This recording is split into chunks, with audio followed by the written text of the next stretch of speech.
Hello everyone, আমার নতুন একটি মিনি ব্লগে তোমাদের স্বাগত জানাই। বিগত কয়েকদিন ধরে আমি কোনো ভিডিও দিতে পারছি না, তার কারণ হলো আমার প্রচণ্ড শরীর খারাপ, প্রচণ্ড ঠান্ডা লেগেছে, তার কারণে আমার গলা দিয়ে আওয়াজ বেরোচ্ছিল না। তো সেই কারণে ভিডিওটা যে এডিট করে পোস্ট করবো সেটা হচ্ছিল না। তো যাই হোক, আজ ছিল পৌষ পার্বণ, তো তোমাদের সবার বাড়িতেই নিশ্চয়ই পিঠে হয়েছে।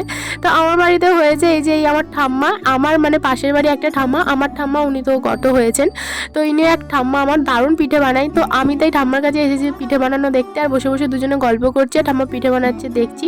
তো আমাদের এখানে তো এটাকে আজকে পিঠে বলে, তোমাদের ওখানে এটাকে কি পিঠে বলে অবশ্যই কিন্তু কমেন্ট করে জানিও। তো ছোটোবেলায় এই পিঠেটাকে আমি প্রচণ্ড ভালোবাসতাম, মানে এর ভেতরে যেহেতু নারকেল দেওয়া থাকে সেগুলো আমি বের করে খেয়ে নিতাম। তো যাই হোক, এখন ঠাম্মার সাথে বসে বসে আমি গল্প করছি আর ঠাম্মার পিঠে বানানো দেখছি। তো তোমাদের কার কার বাড়িতে কী কী পিঠে হলো এই পৌষ পার্বণ উপলক্ষে অবশ্যই কিন্তু কমেন্ট করে জানিও। আর আমার ভিডিওটা যদি ভালো লেগে থাকে অবশ্যই চ্যানেলকে সাবস্ক্রাইব করে দিও। এরপর থেকে আশা করছি রেগুলার ভিডিও দেওয়ার চেষ্টা করব। টাটা।